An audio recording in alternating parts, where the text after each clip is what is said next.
Atensyon mga Filipino senior citizens, pag-uusapan natin ang latest update sa Universal Social Pension sapagkat magtatapos na bukas ang buwan ng Nobyembre.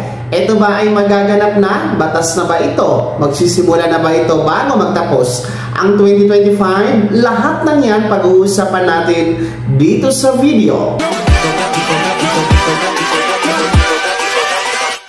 Hold up.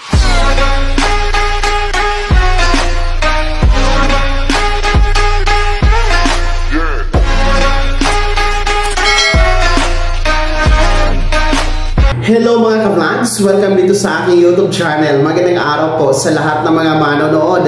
Saan po kayong dako sa mundo? Kumusta kayo mga ka-vlogs? Eto makinig mga Filipino senior citizens sapagkat pag-uusapan natin ang Universal Social Pension. Latest update po ito bago magtapos itong Nobyembre na buwan mga ka-vlogs. Mamaya-maya po yan. Pero kung bago ka pa lang dito sa aking channel o di kaya dito pa nakasubscribe, i-click niyo muna ang subscribe button na nasa baba. Huwag kalimutan na pindutin ang notification bell, ilagay sa all para updated ka sa lahat ng mga videos na aking i-upload.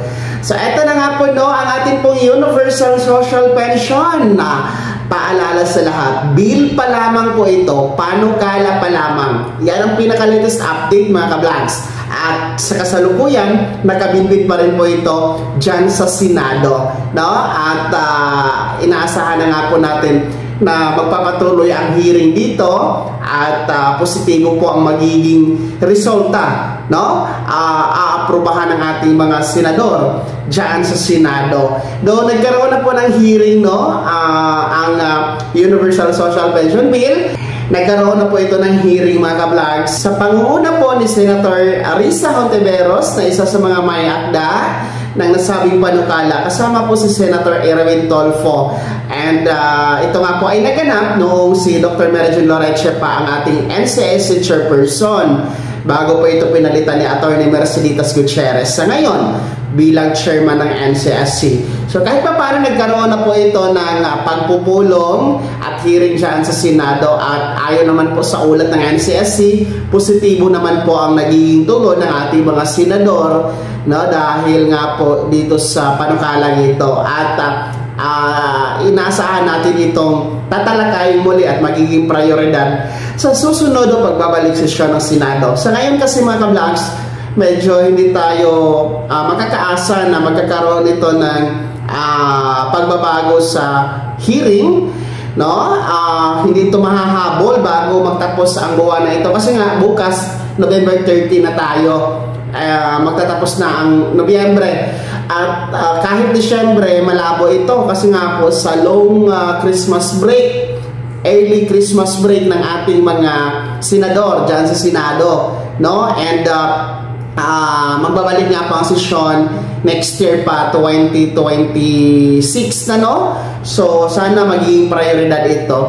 Marami kasi ang nagbabalita ngayon. Ito magiging aware kayo dapat sa inyong mga napapanood at nababasa mga balita dito sa YouTube, sa mga website, iba pang social media platforms.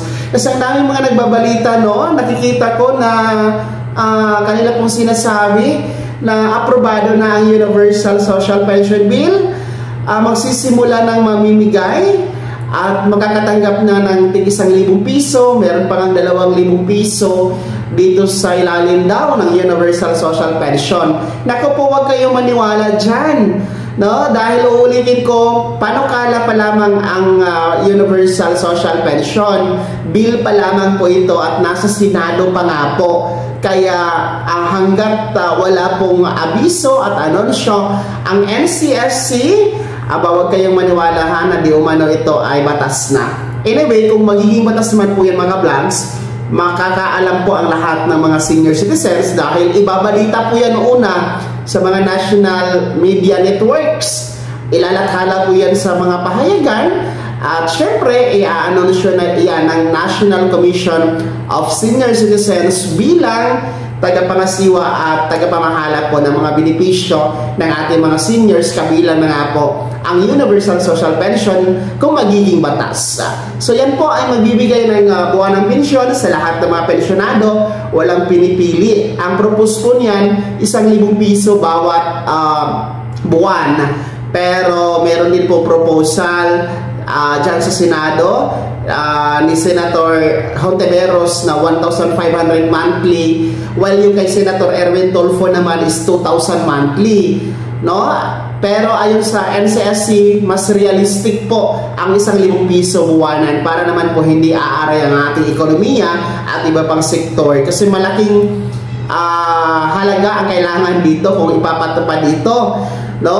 Bilyon ang pinag-uusapan dito sapagkat 10 milyon mahigit po ang target na beneficiaryo ng mga senior citizens para dito. Hindi kasi ito katulad sa social pension na tanging mga indigent lamang o mahihirap, na sa 4 na milyon mahigit lamang ang beneficiaryo dito. So sana magiging batas ito mga ka-vlogs, dahil napakaganda ng panukalang ito para sa ating mga nakakatanda. Yan ha, ang pinaka-latest update. Uulitin ko, ang Universal Social Pension Bill pa lamang, panukala pa lamang, nasa Senado pa ito, mga lolo at lola. Kaya naman mga senior citizens, ano po yung comment at reaction sa balitang ito? Kayo ba ay excited na din po sa batas dyan sa Senado pag-aaproba ng Universal Social Pension Bill? Ibahagi niyo po yung comment at reaction sa balita ito sa comment section na sa baba. Pakilakip ng buong pangalan at kung taga saan kayo. Bago ako magtapos sa video na to, kung gusto niyo po sumuporta sa aking YouTube channel, maaari niyo pong i-click ang ating super thanks button na nasa baba. Sa mga gusto maging miyembro, pwede, click nyo lang ating join button. Maraming perks dyan mga vlogs. Be my member now. Sana ay naging gabay ang video na to. Kahit pa paano na pag-uusapan natin ang mga mahahalagang bagay-bagay na may kinalaman sa ayuda, programa at benepisyo ng mga senior citizens. Kung hindi ka pa nakasubscribe dito sa aking YouTube channel, maaari nyo na i-click ang ating subscribe button na nasa baba. Huwag kalimutan na pindutin ang notification bell, ilagay sa all para updated ka sa lahat ng mga videos na i-upload ko. Maaari nyo rin i-like ang video na to, at kung meron ka pa mga katanungan, maaari nyo i-komento sa comment section na nasa baba. Paki-follow na din po ang aking official Facebook page na nasa screen nyo. Muli po, ako si Daniel Timpawa na nagsasabing dito sa aking YouTube channel, pawang katotohanan at lahat totoo lamang.